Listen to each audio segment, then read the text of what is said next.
மார்க்கெட்ல open ஆயிருக்கிற Sreeji shipping global கம்பெனியோட IPO பத்தா இன்னைக்கு வீடியோ டீடைலா பார்க்க போறோம். வீடியோ ஸ்கிப் பண்ணாம ஃபுல்லா பார்க்க ட்ரை பண்ணுங்க. வாங்க வீடியோக்குள்ள போலாம். Hey guys, welcome to Tamil market admin. இந்த கம்பெனியோட இஷ்யூ சைஸ்ன்னு பார்த்தோன்னா 410 கோடி ஃப்ரெஷ் இஷ்யூ வழியா ஃபண்ட் ரைஸ் பண்றாங்க. ஆஃபர் ஃபார் சேல் கிடையாது. அதாவது இந்த 410 கோடி டோட்டலாவே கம்பெனியோட டெவலப்மெண்ட் ஆக்டிவிட்டிஸ்க்கு தான் போகும். அண்ட் எந்த ஷேர் ஹோல்டர் பாக்கெட்டுக்கும் இந்த ஃபண்ட் போகாது. அண்ட் இஷ்யூக்கு அப்புறமா மார்க்கெட் கேப்னு பார்த்தோன்னா 4105 கோடியில் இருப்பாங்க. அதாவது மார்க்கெட் லிஸ்ட் ஆகும் போதே ஸ்மால் கேப் கம்பெனியாக லிஸ்ட் ஆவாங்க. அண்ட் இந்த கம்பெனி 1995 ஸ்ரீஜி ஷிப்பிங்கிற நேம்ல பார்ட்னர்ஷிப் மூலமா குஜராத்தில் உருவாக்கப்பட்ட கம்பெனி. அண்ட் ஃபர்தரா 2024 மிட்ல பார்ட்னர்ஷிப் ஃபார்ம்ல இருந்து பிரைவேட் லிமிடெடா சேஞ்ச் ஆகியிருக்காங்க. ஓகே, ஆக்சுவலாக இவங்க என்ன பிஸ்னஸ் பண்றாங்கன்னா ஷிப்பிங் அண்ட் லாஜிஸ்டிக் சர்வீசஸ் ப்ரொவைடரா இருக்காங்க. அதாவது ட்ரை பல்க் கமாடிட்டிஸான கோல், சால்ட், அயான் ஓரு, லைம் ஸ்டோனு, கிரைனு, சிமெண்ட் மாதிரியான ப்ராடக்டை ஹேண்டில் பண்றாங்க. இவங்களோட முக்கியமான பிசினஸ் செக்மெண்ட் பார்த்தோம்னா கார்கோ ஹேண்டலிங், அதாவது கூட்ஸ் அண்ட் மெட்டீரியல் ப்ராடக்ட்டை ஒரு ஷிப்ல இருந்து இன்னொரு ஷிப்புக்கு டிரான்ஸ்ஃபர் பண்றது அண்ட் அதை மேனேஜ் பண்றது. அண்ட் ஆல்சோ ட்ரக்கு, ரயில், வேர் ஹவுசஸ்ல இருந்து ப்ராடக்ட்டை ஷிப்புக்கு லோட் பண்றது அண்ட் ஷிப்ல இருந்து அகைன் அந்த ப்ராடக்ட்டை அன்லோட் பண்றது மாதிரியான பிசினஸை இந்த கார்கோ ஹேண்டலிங் பிசினஸ் செக்மெண்ட் மூலமா பண்றாங்க. அண்ட் ரெண்டாவது பிசினஸ் செக்மெண்ட் பார்த்தோம்னா டிரான்ஸ்போர்ட்டேஷன் பிசினஸ் செக்மெண்ட். இந்த பிசினஸ் செக்மெண்ட் மூலமா அந்த ப்ராடக்ட்டை கஸ்டமரோட ஃபேக்டரிக்கு கொண்டு போற மாதிரியான end to end logistic services provide பண்றாங்க. அண்ட் மூணாவது பிசினஸ் செக்மெண்ட் பார்த்தோம்னா fleet chartering and equipment rental business segment மூலமா இவங்களோட ஷிப்பு அண்ட் எக்யூப்மெண்ட்டை மற்ற கம்பெனிஸ்க்கு ரெண்டலுக்கு ப்ரொவைட் பண்றாங்க. எக்ஸாம்பிளுக்கு ஒரு சிமெண்ட் கம்பெனிக்கு இவங்களோட ஷிப்பு ஒரு 2 மாசத்துக்கு ரெண்டலுக்கு வாங்கிக்கலாம். ஸோ இதுதான் இந்த business segment. And also fourth documentation ஒர்க்கும் பண்றாங்க. லைக் போர்ட்ஸ், கஸ்டம்ஸ்ல இருந்து எல்லா ப்ராடக்ட்டும் டிரான்ஸ்ஃபர் பண்றதுக்கான லீகல் அண்ட் ரெகுலேட்டரி பேப்பர் ஒர்க்கும் பண்ணி கொடுக்குறாங்க. இதெல்லாம் தான் எங்களோட ஓவரால் பிசினஸ்னே சொல்லலாம். அண்ட் எங்களோட டாப் கஸ்டமர்ஸ்ன்னு பார்த்தோன்னா Kamal cements, Torrent power, global logistics and Reliance industry, Nayara energy, Adani enterprises, UltraTech cement, Agarwal coal corporation, Tata international and et cetera. And எங்களோட ஓவரால் ரெவன்யூல ஆயில் அண்ட் கேஸ் செக்மெண்ட் மட்டும் கிட்டத்தட்ட 23%, and energy and power 13%, coal segment வந்து 17% ரெவன்யூல contribute பண்றாங்க. And இவங்க தான் இவங்களோட ரெவன்யூல major கான்ட்ரிபியூட்டர்னே சொல்லலாம். அண்ட் நெக்ஸ்ட் இவங்களோட ஃபைனான்சியல்ஸ்ன்னு பார்த்தோன்னா இவங்களோட ரெவன்யூல கன்சிஸ்டண்டா டவுன்ஃபால் தான் இருக்கு. ஆக்சுவலா 2023 826 கோடி ரெவன்யூ, 2024 731 கோடி ரெவன்யூ, 2025 607 கோடி ரெவன்யூ ஜென்ரேட் பண்ணிருக்காங்க. கண்டினியூஸா ஃபாலோ ஆகிட்டே தான் இருக்கு. அண்ட் ப்ராஃபிட்டை பொறுத்தவரை 2023 118 கோடி ப்ராஃபிட்டும், 2024 124 கோடி ப்ராஃபிட்டும், 2025 141 கோடி ப்ராஃபிட்டும் போஸ்ட் பண்ணிருக்காங்க. And debt to equity ratio பார்த்தோன்னா 0.7ல இருக்காங்க. அதாவது இவங்களுக்கு டோட்டலா 256 கோடி கடன் இருக்கு. ஸோ ஓவரால் ஃபைனான்சியலை பொறுத்தவரை என்னதான் கன்சிஸ்டண்டா இவங்க ரெவன்யூ க்ரோ ஆகலைனாலும் எக்ஸ்பென்சஸை கரெக்டாக மேனேஜ் பண்ணி நல்ல ப்ராஃபிட் க்ரோத் காட்டுறாங்க இயர் ஆன் இயர். அண்ட் கடன் கொஞ்சம் அதிகமாக இருக்கிற கம்பெனியை நம்ம புரிஞ்சுக்கலாம். அண்ட் ஷேர் மார்க்கெட்டை பொறுத்தவரை இவங்க பண்ற சேம் பிஸ்னஸை யாருமே பண்ணல. ஸோ மோனோபோலி பிஸ்னஸ் தான், அதாவது மோனோபோலி கம்பெனி தான் இவங்க. அண்ட் இவங்க பிஇ ரேஷியோன்னு பார்த்தோன்னா 26 பிஇ ரேஷியோல ஐபிஓ வந்திருக்காங்க. ஸோ உங்க காம்படிட்டரோட கம்பேர் பண்ண யாருமே இல்லை. ஸோ 26 பிஇ ரேஷியோங்கிறது ஓரளவுக்கு ஓகேவான பிஇ ரேஷியோ தான். அண்ட் அந்த கம்பெனி இப்போ ஐபிஓ வழியா ஃபண்ட் ரைஸ் பண்றது எதுக்காகனா ஃப்ரெஷ் இஷ்யூ வழியா வர 410 கோடியில 251 கோடியை செகண்ட் ஹேண்ட்ல ஒரு ஷிப் வாங்குறதுக்காக யூஸ் பண்ண போறாங்க. ஸோ பிசினஸ் எக்ஸ்பேண்ட் பண்றாங்க. அண்ட் 23 கோடியை இவங்களோட கடனை ரீபே பண்றதுக்காக யூஸ் பண்ண போறாங்க. ஸோ இவங்களோட கடன் ஐபிஓக்கு அப்புறம் 233 கோடியை குறைஞ்சிரும். அண்ட் மிச்சம் 136 கோடியை ஜென்ரல் கார்பரேட் பர்பஸ்க்கு யூஸ் பண்ண போறதா சொல்லியிருக்காங்க.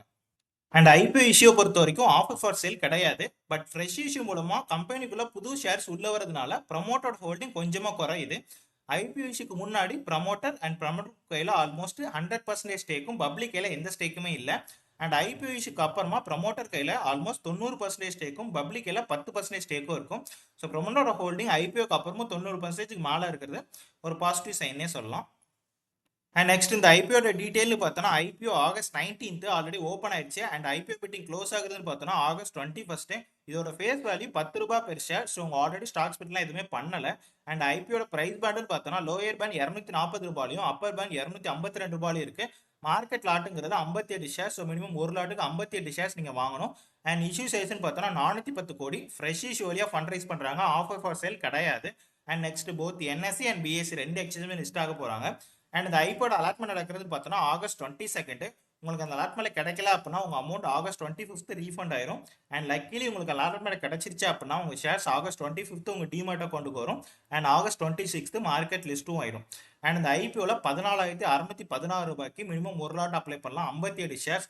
அண்ட் மேக்ஸிமம் 1,90,08 ரூபாய்க்கு 13 லாட் வரைக்கும் அப்ளை பண்ணிக்கலாம். அண்ட் இந்த ஐபிஓட ரிசர்வேஷன் பார்த்தோன்னா நம்மள மாதிரியான ரீட்டைல் இன்வெஸ்டருக்கு ஜஸ்ட் 15% தான் அலோகேட் பண்ணியிருக்காங்க. அண்ட் QABஸ்க்கு 50%, NABஸ்க்கு 35% ரிசர்வ் பண்ணியிருக்காங்க. அண்ட் இவங்களோட கிரே மார்க்கெட் ப்ரீமியம் பார்த்தோன்னா அரௌண்ட் 29 ரூபா பிரைஸ் ரேஞ்சில் கடனாக ட்ரேட் ஆகிட்டு இருக்காங்க. ஸோ இதே மாதிரி மார்க்கெட் கண்டிஷன் கண்டினியூ ஆச்சு அப்படின்னா அரௌண்ட் 281 ரூபா பிரைஸ் ரேஞ்சில் 12% லிஸ்டிங் கெயினோட மார்க்கெட் லிஸ்ட் ஆகிறதுக்கான சான்சஸ் இருக்கு.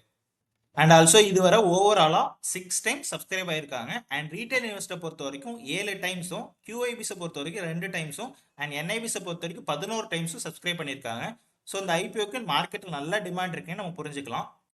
ஓகே, ஃபைனலாக என்னோட டிசிஷன் என்ன அப்படின்னா, கிட்டத்தட்ட 30 வருஷமாக இந்த இண்டஸ்ட்ரியில் இருக்கிற ஸ்ட்ராங்கான player and cargo handling, transportation, documentation end to end சர்வீசஸை ப்ரொவைட் பண்ணுறாங்க. அண்ட் ஆல்சோ கடல், போர்ட்டு, லேண்டுன்னு எல்லாமே இவங்களே டேக் கேர் பண்ணிக்கிறதுனால மல்டிபிள் வெண்டார்ஸோட டிபெண்டன்சியை நல்லாவே குறைக்கிறாங்க. And Reliance industry, Nayara energy, Adani enterprises, UltraTech cement, Torrent power, Agarwal coal corporation and Tata international மாதிரியான டாப் கம்பெனிஸை கஸ்டமர் பேஸாக வச்சிருக்காங்க. இது இவங்களோட ஒன் ஆஃப் த பாசிட்டிவ்னே சொல்லலாம். அண்ட் ஸ்ட்ராங்கான அசெட் பேஸ் வச்சிருக்காங்க. ஆல்மோஸ்ட் டோட்டலாக 83 போட் அண்ட் சிப்ஸ் வச்சிருக்காங்க. அண்ட் ஆல்சோ ரிலையன்ஸ் மாதிரியான லார்ஜ் இண்டஸ்ட்ரியல் கிளைண்ட்ஸுக்கு சர்வ் பண்ணுற லெவலுக்கு லார்ஜ் கெப்பாசிட்டியை ஹேண்டில் பண்ணுறாங்கன்னே சொல்லலாம். அண்ட் நல்ல ப்ராஃபிட்டபிலிட்டியை கன்சிஸ்டண்டாக மெயின்டைன் பண்ணுறாங்க. அண்ட் கன்சிஸ்டண்டாக எக்ஸ்பென்ஷனுக்கும் பிளான் பண்ணுறாங்க. இப்போ ஐபிஓவில் வர அமௌண்ட்லையும் ஒரு ஷிப்பு அவங்க தான் பிளான் பண்ணியிருக்காங்க. அண்ட் இவங்களோட நெகட்டிவ்ஸ்ன்னு பார்த்தோன்னா இவங்க இருக்கிற இந்த இண்டஸ்ட்ரி சைக்கிளிக்கல் இண்டஸ்ட்ரி. எந்த கமாடிட்டியை டிரான்ஸ்போர்ட் பண்ணுறாங்களோ அதோட டிமாண்டை பொறுத்து தான் ட்ரேட் நடக்கும். And also pricing pressure, rate fluctuation மாதிரி நிறைய ரீசன்ஸ்னால இவங்க ரெவன்யூ கண்டினியூஸாக ஃபாலோ ஆகுது. இது ஒரு பெரிய நெகட்டிவான விஷயம். அண்ட் இவங்க நிறைய லார்ஜ் கஸ்டமர்ஸை கான்சன்ட்ரேட் பண்ணுறதுனால அதில் ஏதாச்சும் ஒரு கஸ்டமர் இவங்க கூட பண்ணுற பிஸ்னஸை ஸ்டாப் பண்ணால் கூட இவங்க ரெவன்யூவில் பெரிய இம்பாக்ட் இருக்கும். அண்ட் இவங்க கோல், சிமெண்ட் மாதிரியான ட்ரை பல்க் கமாடிட்டிஸை கான்சன்ட்ரேட் பண்ணுறதுனால கமாடிட்டியோட டவுன் டர்ன் இவங்க பிஸ்னஸையும் சேர்த்து இம்பாக்ட் பண்ணும். அண்ட் மற்றபடி நல்ல கிரே மார்க்கெட் ப்ரீமியம் இருக்குது. ஆல்மோஸ்ட் 12% ப்ரீமியம் ட்ரேட் ஆகிட்டு இருக்காங்க. அண்ட் சூப்பரான சப்ஸ்கிரிப்ஷனும் போயிட்டு இருக்கு. So short term investor and listing கெயினுக்காக அப்ளை பண்ணுறவங்க கண்டிப்பாக அப்ளை பண்ணலாம். ஓரளவுக்கு நல்ல லிஸ்டிங் கெயின் வரதுக்கான சான்சஸ் அதிகமாகவே இருக்குது. அண்ட் லாங் டேர்ம் இன்வெஸ்டரை பொறுத்த வரைக்கும் இவங்க ரெவன்யூ கண்டினியூஸாக ஃபாலோ ஆகுறதுனால இவங்க ஐபிஓ வழியாக மார்க்கெட் லிஸ்ட் ஆன அப்புறமும் கூட கண்டிப்பாக நிறைய தடவை இவங்க ஷேர் ப்ரைஸ் ஃபாலோ ஆக சான்சஸ் இருக்குது. பட் ஒரு டிஃப்ரெண்டான பிஸ்னஸ் மாடல் அண்ட் ஸ்ட்ராங்கான கஸ்டமர் பேஸ் வச்சிருக்காங்க. ஸோ லாங் டேர்முக்கு கண்டிப்பாக சூட்டபிள் ஆகிற ஸ்டாக் தான் இது. ஸோ நான் கண்டிப்பாக இந்த ஐபிஓவில் அப்ளை பண்ண போகிறேன். அண்ட் நீங்களும் இந்த ஐபிஓவில் வாங்கினாலும் வாங்கலாம். அப்படி இல்லைனா மார்க்கெட் லிஸ்ட் ஆனதுக்கு அப்புறமா மேபி நிறைய சான்ஸ் கிடைக்கலாம். அப்போ கூட நீங்கள் வாங்கிக்கோங்க. பட் நல்ல பிஸ்னஸ் மிஸ் பண்ண வேணாம். ஸோ நீங்களும் இந்த ஐபிஓவில் அப்ளை பண்ணுறீங்களா இல்லை ஸ்கிப் பண்ணுறீங்கிறத பற்றி கமெண்ட்டில் சொல்லுங்கள். ஃபைனலி இதான் வீடியோ பிடிச்சி சப்ஸ்கிரைப் பண்ணுங்க. அண்ட் மறக்காம கமெண்ட்ல சொல்லுங்க நீங்களும் இந்த ஐபிஓல அப்ளை பண்றீங்களா இல்லை ஸ்கிப் பண்றீங்களா பற்றி. அண்ட் இன்ஸ்டாகிராம் டெலகிராம்லையும் ஃபாலோ பண்ணுங்க. Thank you guys and Jai Hind.